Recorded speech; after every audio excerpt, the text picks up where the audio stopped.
7. He has no pubes. Christ, Kaiser, don't just start with that. I'm sorry, but the moment he goes Super Saiyan 3, he goes full Brazilian, and it all goes to those luscious locks.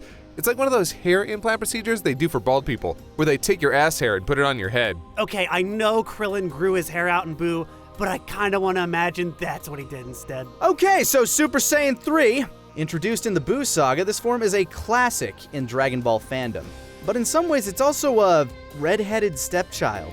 While the two number forms before it were built up over the course of months, even years in the manga, this particular form had no such lead-in. In fact, part of the grandiose entrance is just how much of a surprise it was. It's the first time Goku's met Buu, and at first, you wonder if there's anything Goku can do to keep him at bay. But when he starts to introduce his different forms, it becomes apparent that the rule of 3 is coming into play. And when he starts to power up a third time, the whole world is in for a shock. It's a crazy power-up, stunning the entirety of Goku's friends and family, as well as the audience, as we watch his hair grow and the world shake beneath him.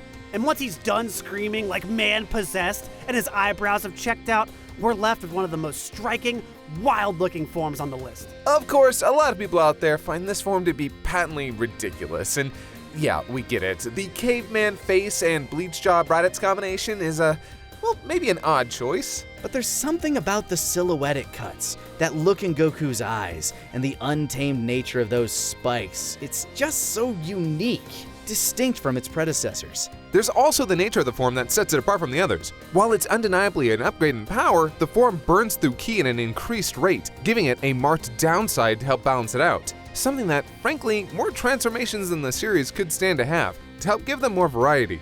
And yeah, a weakness in the form does count as a positive.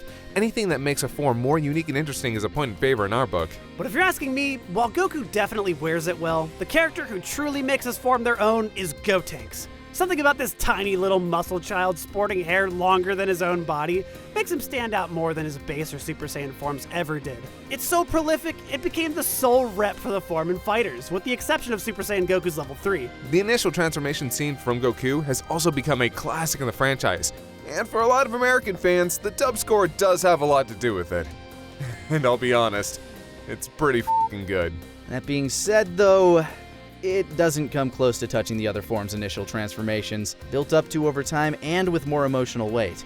Yeah, the franchise doesn't seem keen to show this form all that much love, and part of that probably comes down to the lack of emotional significance it has. Though it does have some fantastic showings in both movies 12 and 13, where it's frankly looking its best. Watching it come back in Battle of Gods and Super was a treat, but out of the OG manga Super Saiyan transformations, this one seems to be the runt of the litter.